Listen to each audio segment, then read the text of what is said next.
Lukaku è senza alcun dubbio il nome del momento in casa Inter, sia per quanto riguarda la questione infortunio e quindi l'attesissimo ritorno in campo con le implicazioni tattiche che questo ritorno poi comporterà, sia per quanto riguarda la questione calciomercato, il discorso mercato, il futuro di Lukaku con nuove indiscrezioni che sono spuntate in queste ore e che impongono secondo me delle riflessioni che vorrei fare insieme a tutti voi. Quindi ben ritrovati amiche e amici passioni interisti, subito un mi piace al nostro contenuto di oggi, se non l'avete fatto iscrivetevi anche al canale con il tasto iscriviti completamente gratis, non vi perdete neanche uno dei nostri contenuti e rimanete aggiornati con tutte le novità che portiamo sui nostri canali ogni giorno, quindi mi raccomando iscrivetevi subito. Parliamo però di Romelu Lukaku oggi, come dicevo, fermo per infortunio di fatto da quasi 2 mesi, visto che l'ultima partita disputata è stata quella in campionato, la sconfitta contro la Lazio all'Olimpico dello scorso 26 agosto, poi il 29 agosto il comunicato ufficiale dell'Inter che purtroppo annunciava l'esito degli esami in cui era stato evidenziata una distrazione dei flessori della coscia sinistra. Sembrava un infortunio non troppo grave, in realtà poi però da lì non si è più rivisto fino di fatto a questa settimana che dopo una serie di rinvii sembra finalmente poter essere la settimana del rientro, perché Lukaku si è di nuovo aggregato al gruppo dei compagni e nel momento in cui sto registrando questo contenuto di oggi, diciamo che le chance di rivederlo finalmente tra i convocati per la partita di sabato 22 ottobre contro la Fiorentina sono in netto aumento, sono in notevole aumento, c'è un ritorno all'ottimismo. L'obiettivo ovviamente è quello di farlo tornare gradualmente ad essere il titolare poi dell'Inter in attacco con Lautaro Martinez. Come inciderà questo ritorno ormai finalmente alle porte, possiamo dire, di Lukaku dal punto di vista tattico nell'Inter di Inzaghi? Ho visto anche sotto nei commenti alle nostre live e ai nostri contenuti, se ne è parlato moltissimo anche nel club di Passione Inter, molti sostengono comunque che quest'Inter in ripresa e che coinvolge molto gli attaccanti anche nel gioco coi piedi, dove Lukaku sappiamo essere non propriamente abilissimo, non il miglior giocatore da questo punto di vista, ha sicuramente altre caratteristiche Lukaku, ecco, rispetto che alla partecipazione alla manovra col pallone tra i piedi. Quindi qualcuno, diciamo, sulla base di questo ha sollevato delle possibili perplessità tattiche, diciamo così, che però francamente non mi trovano troppo d'accordo, nel senso che la mia perplessità eventuale è più che altro in questo momento nel capire quando rivedremo Lukaku al 100%, ma sono convinto che anche un Lukaku all'80% in Italia possa fare nettamente la differenza. In più Inzaghi già dall'anno scorso avrebbe voluto impostare la sua Inter proprio su Lukaku, a maggior ragione credo che dopo le ultime gare in cui abbiamo visto giocare un'Inter un po' più bassa, più pronta anche a verticalizzare, per me non ci sono troppi dubbi dal punto di vista tattico sulla possibilità di integrare bene Lukaku. Anzi, se ripenso ad alcune partite dal Bayern o soprattutto il Milan, ma in particolar modo il Barcellona stesso che abbiamo visto in queste ultime settimane, io credo che il Lukaku che conosciamo, che abbiamo conosciuto all'Inter, sarebbe andato a nozze in queste difese avversarie e con questo tipo di partite che abbiamo affrontato. Quindi per me sarà un'arma importante, soprattutto nei big match dove ora, fino ad ora in campionato abbiamo sempre fatto male dal punto di vista dei risultati e questa è una cosa secondo me da non sottovalutare. Accanto però a questo discorso sull'infortunio e sul tema tattico, come vi dicevo, bisogna parlare in queste ore anche delle ultime novità di mercato perché, ne stavamo in realtà già parlando nei giorni scorsi anche su un altro canale dove sono stato ospite. Qualcuno aveva messo in giro anche delle voci secondo cui all'Inter avrebbero messo in discussione il futuro di Lukaku a Milano, addirittura con la possibilità di rivedere gli accordi con il Chelsea già all'interno della sessione di mercato di gennaio. Io personalmente ho sempre creduto e sostenuto che all'Inter siano tuttora molto convinti del valore tecnico del giocatore, del valore tecnico dell'attaccante belga e che quindi non solo rimarrà fino al termine della stagione, ma per me c'è già qualcosa, diciamo, in più di una semplice chiacchierata per farlo rimanere all'Inter non solo per quest'anno, ma anche un altro anno, se non direttamente con una previsione di un affare definitivo già preimpostato. Anzi, mi aspetto forse anche qualche altra operazione tra i club, probabilmente, così come credo che l'affare Casadei in qualche modo rientri anche in questa operazione più ampia. Comunque, Al di là di questo, in queste ore diciamo che varie testate inglesi e in Italia soprattutto la Gazzetta dello Sport, ma non solo, hanno parlato di ulteriori novità sul fronte Lukaku più in linea quindi con quello che, sostenevo e che pensavo anch'io in questi giorni, sostenendo di fatto che,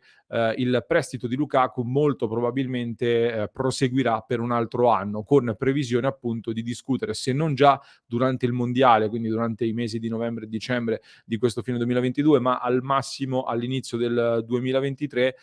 discutere appunto, sulla previsione di impostare una formula di trasferimento che possa prevedere anche un diritto di riscatto del cartellino in favore dell'Inter nel 2024, quindi prolungare il prestito e poi far riscattare Lukaku all'Inter in modo che rinviando di un anno, ecco, il riscatto, il valore a bilancio per il Chelsea si possa abbassare, quindi andando anche a favorire dal punto di vista dei conti questa operazione un po' per tutti e 2 i club, diciamo così. Quindi,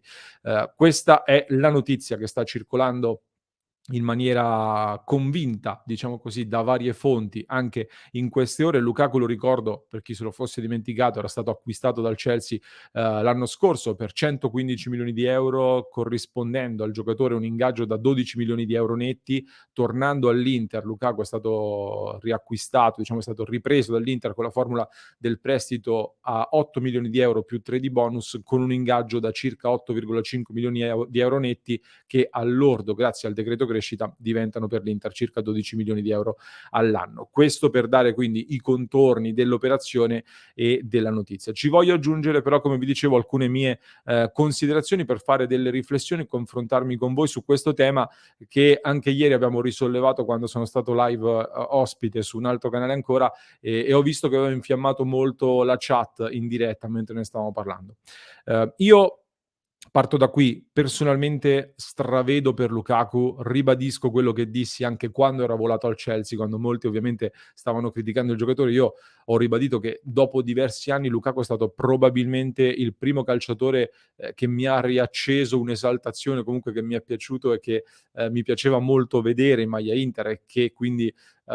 sostenevo in modo particolare, diciamo così, dopo vari anni di Inter piuttosto in difficoltà. Quindi personalmente a me Lukaku piace moltissimo anche come calciatore, al netto di alcuni gesti, alcuni diciamo comportamenti, alcune ostentazioni di altruismo, le avevo chiamate ai tempi, e spirito di gruppo, con alcune cose molto mediatiche che mi sanno molto di forzato. Però ecco, è una cosa mia, e quindi non ci interessa, soprattutto quando poi in campo il rendimento è quello che abbiamo visto nei 2 anni di Inter.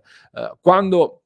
è stato ripreso quindi Lukaku, io sono sempre stato molto favorevole al suo ritorno dal punto di vista tecnico, e lo ribadisco anche oggi, non ho cambiato idea rispetto, a 3 mesi fa. È chiaro che l'infortunio ha rimescolato un po' le carte, però io sono sempre convinto che nell'immediato, sulla singola stagione di quest'anno, Lukaku sulla carta può dare più di quanto addirittura è riuscito a fare Perisic, l'anno scorso, e quindi l'addio di Perisic può essere colmato come gap da questo ritorno di Lukaku. E in più aggiungo, secondo me Lukaku può dare di più anche dello stesso Dybala, e quindi tra Lukaku e Dybala per la singola stagione, considerando anche la composizione attuale dell'attacco dell'Inter, io se devo scegliere ancora oggi sceglierei Lukaku personalmente. Poi però subentra, come dicevo, una valutazione che possiamo definire più a livello progettuale, più a medio termine, ecco, non solo sulla singola stagione, e qui personalmente su questa operazione vado, non dico a storcere un po' il naso, però a fare qualche considerazione meno ottimistica, meno tutto bello. Ecco, qualche dubbio personalmente ce lo metto, nel senso che io credo che, vista anche la situazione economica che sta attraversando l'Inter e il lavoro che ci aspetta da qui ai prossimi mesi e anni, dal punto di vista di necessità di ridurre i costi e parallelamente aumentare i ricavi, una volta venduto Lukaku a 115 milioni di euro e visto anche l'aumento dell'ingaggio che ha ottenuto in questo passaggio, in questo ritorno al Chelsea, Lukaku per me era diventato per l'Inter un capitolo chiuso. Basta, faceva parte del passato, ci hai aiutato anche a risistemare i conti, grazie e in bocca al lupo. Quindi il riacquisto di Lukaku, da un punto di vista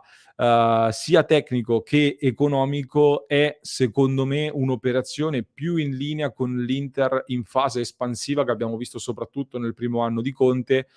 piuttosto che con l'Inter che vediamo invece nel periodo dell'ultimo anno e mezzo. Mi sembra molto in controtendenza, quindi come operazione, sia dal punto di vista tecnico che economico rispetto a quello che stiamo vedendo nell'Inter dell'ultimo anno e mezzo. Quindi per me una scelta più progettuale avrebbe dovuto portare, diciamo, ad investire, non tanto su Lukaku, ma su un potenziale nuovo Lukaku. E con questo non intendo necessariamente un giocatore come Lukaku, ma un giocatore che a costi contenuti e ancora ad un livello medio o magari in cerca di rilancio perché non ha fatto bene in un grandissimo club,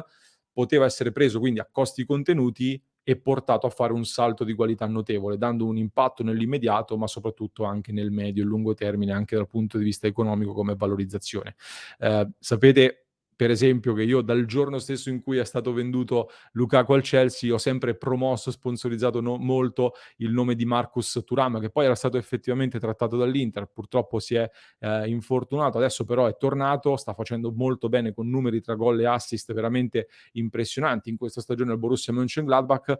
Tra l'altro dovrebbe liberarsi anche a parametro zero al termine della stagione, quindi per me sarebbe anche oggi un colpo molto interessante che ti dà un impatto subito e, come dicevo, anche una potenziale plusvalenza rilevante in futuro. E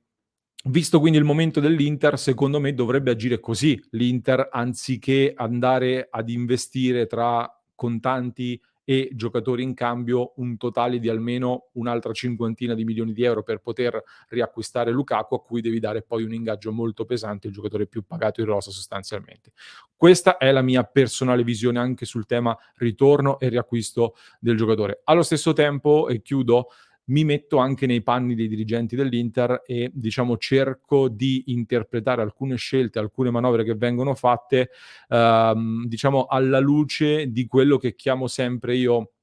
il sottile filo dell'equilibrista sul quale l'Inter deve continuare a camminare in questo momento, in attesa chissà di possibili rivoluzioni sulle quali adesso non arriviamo. Ovvero, necessariamente equilibrare alla perfezione risultati economici che devono essere ottenuti a tutti i costi per rientrare nei paletti del bilancio e del settlement agreement che è stato firmato, ma anche risultati sportivi che l'Inter non può permettersi di fallire, sia da un punto di vista sportivo, da un punto di vista di blasone, che anche dal punto di vista economico, perché come abbiamo detto sempre, va bene ridurre i costi, va bene aumentare i ricavi, ma non puoi farlo solo e soltanto vendendo e comprando giocatori, devi passare anche dai risultati sportivi, ovviamente. Quindi l'Inter è costretta a ridurre i costi contemporaneamente, quindi a fare cassa, ma anche a mantenere la competitività ad un certo livello e alla luce di questo, quindi posso pensare che nella testa dei dirigenti Lukaku rappresenti un calciatore in grado di spostare gli equilibri in modo così determinante, a tal punto da poter prevedere qualche sacrificio in altri reparti con altri giocatori a costo di potersi mantenere, di poter blindare e di poter avere, ecco, quel giocatore lì davanti. Forse, tra l'altro, questo secondo me può essere anche sottinteso e un indizio lo ritroviamo anche nella famosa dichiarazione di Marotta della scorsa estate quando disse che è più facile sostituire un difensore rispetto ad un attaccante. Questa, secondo me, può essere quindi una chiave di lettura da poter dare, a questa operazione Lukaku che altrimenti sulla carta, ripeto, secondo me sembra stonare molto col momento economico dell'Inter, ma anche della stessa Serie A, perché questa è un'operazione che per costi è più in linea con la Premier League che ha dei ricavi notevolmente più alti. Allo stesso tempo però, devo dire che aggiunge anche molta responsabilità sulle spalle di Big Rom, perché in questo momento, alla luce di tutta questa considerazione che ho fatto, è chiamato a spostare effettivamente gli equilibri in maniera determinante in questa stagione e eventualmente poi nelle prossime. Fatemi sapere che cosa ne pensate voi, se siete d'accordo quindi con me nell'analisi di questo affare Lukaku. Ne continuiamo a parlare anche nel club di Passione Inter su www.passioneinter.club. Aspetto i vostri commenti. Prima di salutarvi, c'è anche un altro tema di mercato che è emerso in queste ore, lo abbiamo approfondito in un altro episodio che per chi ci ascolta in podcast trovate linkato nella descrizione di questo episodio, mentre per chi ci segue da YouTube è molto semplice, vi basta cliccare qui.